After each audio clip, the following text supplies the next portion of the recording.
2028 ఎన్నికల్లో కడియం శ్రీహరి పరిస్థితి ఎలా ఉండబోతుందంటే ఈ తీరుగా ఉండబోతుంది.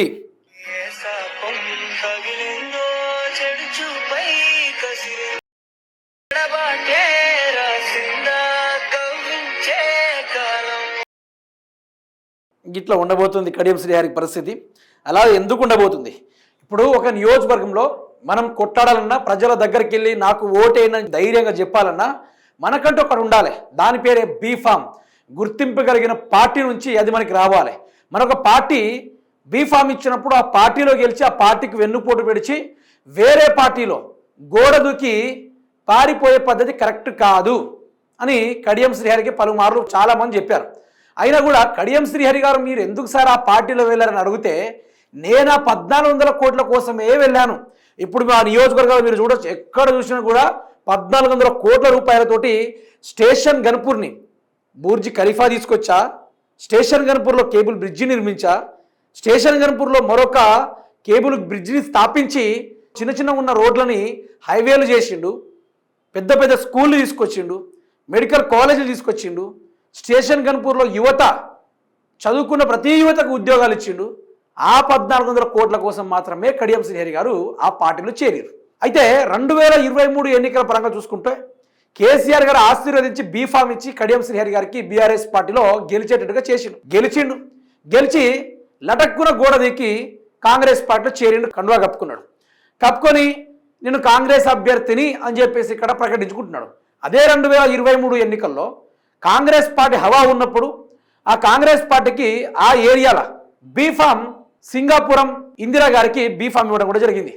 ఇస్తే మేడం గారు తనదైన స్టైల్లో ఆవిడ గారు ప్రచారం చేసుకున్నారు.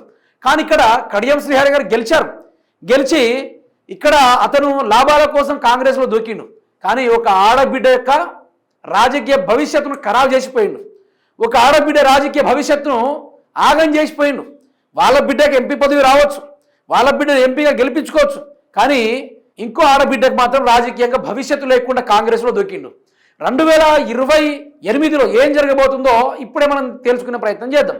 మనకు వచ్చిన ఇంటెలిజెన్స్ రిపోర్ట్ పరంగా చూసుకుంటే 2028లో స్టేషన్ గన్పూర్లో బీఫామ్ అదే ఇందిరా గారికి ఇస్తా ఉన్నారు.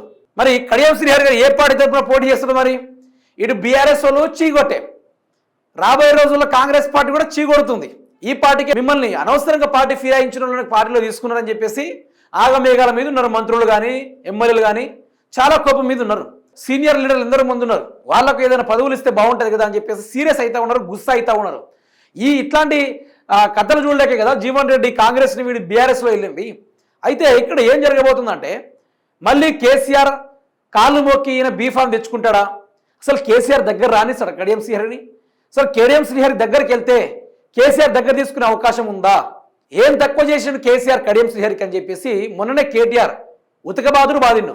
ఇప్పుడు చూసుకుంటే 2028లో అసలు ఏ పార్టీ మీద నిలబడతామో కూడా అర్థం కాని పరిస్థితి. ఏ శాపం తగిలిందో నిలువెత్తే కడియం శ్రీహరి గారికి అన్నట్టు పాటలు వేసుకోవాల్సిన పరిస్థితి కనబడతా ఉంది. ఈరోజు స్టేషన్ గన్పూర్లో రోడ్లు చక్కగా లేవు, స్టేషన్ గన్పూర్లో నిరుద్యోగులకు ఉద్యోగాలు లేదు, స్టేషన్ గన్పూర్లో డెవలప్మెంట్ కార్యక్రమం లేదు. అదే బీఆర్ఎస్ హయాంలో వచ్చిన అంతో కొంత రోడ్లు ఉన్నాయి, అంతో కొంత ఉపాధి దొరుకుతుంది తప్ప ఈ కాంగ్రెస్ పార్టీలో చేరినప్పటి నుంచి ఈయన 1400 కోట్ల రూపాయలు ఎక్కడి నుంచి తీసుకొచ్చిండు? సొంత కాంగ్రెస్ పార్టీ ఎమ్మెల్యేలకే 1400 కోట్లు ఇవ్వలేదు. మరి కడియం శ్రీహరి గారికి 1400 కోట్లు యాడ్ నుంచి తెచ్చిచ్చిర్రు?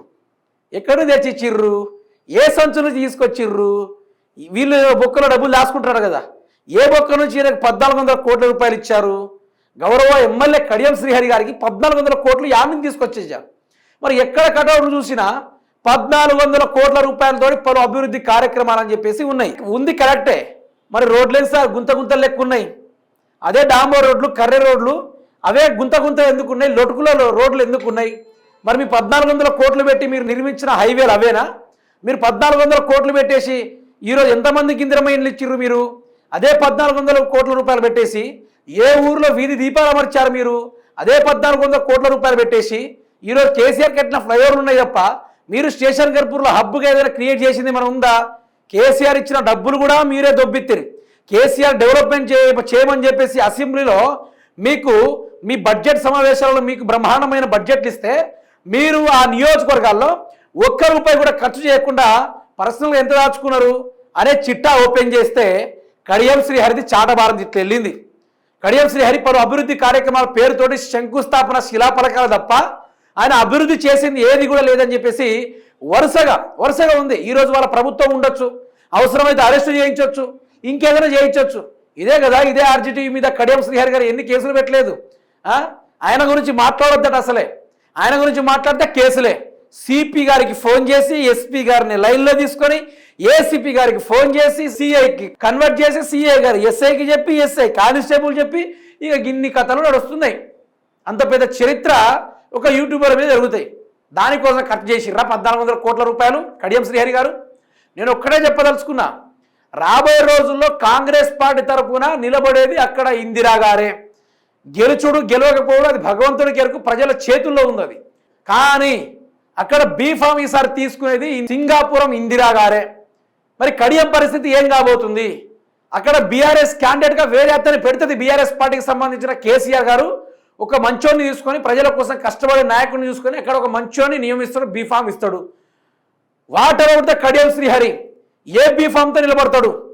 నిలబడే అవకాశం ఉందా, లేకుంటే శాశ్వతంగా రాజకీయాల నుంచి తప్పుకుంటాడా అనేది చాలా వరకు చర్చలు వినబడతా ఉన్నాయి. ఎటు చూసినా కూడా కడియం శ్రీహరే. ఏ ముహూర్తాన ఆయన కాంగ్రెస్ పార్టీలో చేరిండో కానీ రాజకీయంగా డోర్లు మూసుకున్నాయి ఆయనకి. ఇప్పుడు కేసీఆర్ కాళ్ళలో పడ్డా ఇంకేమైనా చేసినా కూడా కేసీఆర్ కనికరించే పరిస్థితి లేదు. ఇప్పుడు అవసరమైతే కొత్త నాయకుల్ని తయారు చేసుకుందామని చెప్పిన అదే కేసీఆర్ మాట పరంగా చూసుకుంటే స్టేషన్ గన్పూర్లో ఒక విధ్వంసం జరగబోతుంది. అదే స్టేషన్ గన్పూర్లో గొప్ప మార్పు జరగబోతుంది. విధ్వంసం కడియం శ్రీహరి గారి పాలనలో జరిగింది. మార్పు రాబోయే రోజుల్లో ఏ పార్టీ తరపున నిలబడితే ఆ పార్టీ వాళ్ళకి భవిష్యత్తు ఉండబోతుంది. కానీ ఇక్కడైతే నేను చెప్పగలను, అక్కడ కాంగ్రెస్ పార్టీ తరపున ఇందిరా గారికి బీఫామ్ పక్కా. బీఆర్ఎస్ పార్టీ తరపున ఎవరినో ఒకరిని తీసుకొచ్చి అక్కడ ఆ ఎస్సీ రిజర్వ్డ్ కాన్స్టిట్యున్సీ కాబట్టి ఆ కాన్స్టిట్యున్సీలో దానికి సంబంధించిన ఏదో ఒక నాయకుడిని వాళ్ళు బీఫామ్ ఇచ్చారు, అది పక్కా. కానీ కడియం శ్రీహరి ఏ ఫామ్ తీసుకొని అక్కడ పోయి ఎమ్మెల్యేగా పోటీ చేస్తాడు అనేది ఇక్కడ చాలా వరకు డౌట్. ఆయన కాంగ్రెస్ని నమ్ముకుంటాడు, Revanth Reddy will be take care about me అనుకుంటా ఆయన మాట్లాడుకుంటున్నాడు. కాబట్టి ఆయన రేవంత్ రెడ్డి కూడా దూరం పెట్టే కార్యక్రమాలే. టైం చూసి రేవంత్ రెడ్డి కొట్టే ఛాన్స్ చూస్తారు తప్ప ఇట్లా పార్టీ మారిలోని దగ్గర పెట్టుకొని రాజకీయాలు చేసే వ్యవహారాలు రేవంత్ రెడ్డి దగ్గర ఉండవు. ఎందుకంటే జస్ట్ ఈ టైం వరకు మాత్రమే ఆయన ఏదో చిన్న స్టంట్ వేయడానికి బీఆర్ఎస్ పార్టీని ఖతం చేద్దామని ప్లాన్ వేసాను. కానీ ఇక మా తాత్తరం కాదని చెప్పేసి రేవంత్ రెడ్డి కూడా ఒక క్లారిటీకి వచ్చేసిండు. కానీ what about the Kadiyam Srihari? Kadiyam Srihari ఏం చేయబోతున్నాడు? కడియం శ్రీహరి ఏ లెక్కన రాజకీయాలు దిగబోతున్నాడు అనేది ఫర్దర్ స్టెప్ ఏంది, ఫర్దర్ మూవింగ్ ఏంది? మరి ఆ 1400 కోట్ల రూపాయలు మరి తీసుకొచ్చి ఎక్కడెక్కడ అభివృద్ధి చేశారు? రైట్ టు ఇన్ఫర్మేషన్ ప్రజలకు ఆయన చెప్పాలి. 1400 కోట్ల రూపాయలు తీసుకొచ్చి ఎక్కడెక్కడ ఖర్చు చేసినా కూడా చెప్పాలి. మనం కూడా ఆ నియోజకవర్గాల్లో తిరుగుదాం. ఆ నియోజకవర్గంలో చేపడిన పలు అభివృద్ధి కార్యక్రమాల గురించి కూడా మనం గొప్పగా కడియం శ్రీహరి గారిని పొగిడే అవకాశాలు అయితే ఉన్నాయి. ఆయన చేసిన పలు అభివృద్ధి కార్యక్రమాలు ఈ తెలంగాణ రాష్ట్ర ప్రజలకు కనువిందుగా చూపెట్టే కార్యక్రమం దిశగా ఆర్జీటీవీ చేపట్టబోతుంది. మరి కడియం శ్రీహరి గారిని కూడా ఒక ఇంటర్వ్యూ తీసుకునే ప్రయత్నం కూడా చేద్దాం. మరి రాబోయే రోజుల్లో మీకు కాంగ్రెస్ బీఫామ్ వస్తుందని ఆశిస్తున్నారా, లేకుంటే మళ్ళీ ఛాన్స్ చూసుకొని బీఆర్ఎస్లో దూకబోతున్నారా, ఏది వదలకుండా డైరెక్ట్గా బీజేపీలో పోతున్నారు అనేది కొంత డౌట్ కూడా ఉంది.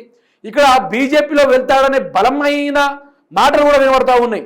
ఎట్లాగో కాంగ్రెస్ వాళ్ళు బీఫామ్ ఇయ్యరు, ఇటు బీఆర్ఎస్ వాళ్ళు దగ్గర కానియ్యరు.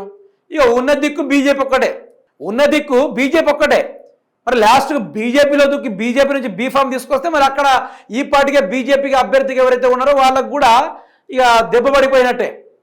ఒకవేళ ఆ క్యాండిడేట్ బీజేపీకి ఇంతకుముందు క్యాండిడేట్ బలంగా ఉంటే ఇక ఆయన సీటును ఆయన కాపాడుకున్నట్టు. లేకుంటే కడియం శ్రీహరి లాంటి పోయి ఓ 200 కోట్లు 100 కోట్లు ఇచ్చేసి నేనే బీజేపీ తరఫున కొట్టాడోని అని చెప్పేసి మాట్లాడతాడు. ఇప్పుడు రేవంత్ రెడ్డి ఫిలాసఫీ ఫాలో అవుతుంది కదా కడియం శ్రీహరి గారు. మరి బీజేపీలో పోతే ఏ ఫిలాసఫీ ఫాలో అవుతాడంటే ఆయన ఒకటే, మళ్ళీ సేమ్ టు సేమ్ బీజేపీలో ఏ పాట పాడతారో ఈయన కూడా అదే పాట పాడబోయే అవకాశం ఉంది. మరి కడియం కావ్య కూడా ఇప్పుడు తండ్రి ఒక పార్టీలో ఉన్నారు, బిడ్డ ఒకటే పార్టీలో ఉంటుందంటే తండ్రి ఎటు పోతే బిడ్డ కూడా అటే. రాబోయే రోజుల్లో ఇదే వరంగల్ తరపున మళ్ళీ కడియం కావ్య గారు ఎంపీగా నిలబడతారు. ఏ పార్టీ తరపున? బీజేపీ పార్టీ తరపున. ఒక సంచలనమైన మార్పు కడియం కుటుంబంలో చూద్దాం ఏం జరగబోతుంది. రాజకీయాల మార్పు ఎటు నుంచి ఎటు తిరగబోతుంది చాలా వరకు గమనించాల్సిన అవకాశాలు కూడా ఉన్నాయి.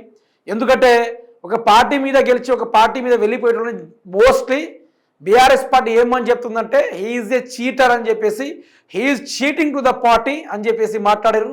వాళ్ళపైన వేటు వేయడానికి సుప్రీంకోర్టులో, హైకోర్టులో వాళ్ళ మీద ఫిర్యాదులు కూడా చేసిర్రు. ఇక అనర్హత వేటు వేయాలని చెప్పేసి ఇప్పటిదాకా ప్రయత్నాలు చేస్తున్నా కూడా కోర్టుని కాకాబట్టుకుంటూ వస్తున్నారు. కానీ ఇక్కడ రాజకీయంగా కంప్లీట్గా బదనం ఎవరైతున్నారంటే కడియం శ్రీహరి గారే అవుతా ఉన్నారు. చూద్దాం ఏం జరగబోతుందో.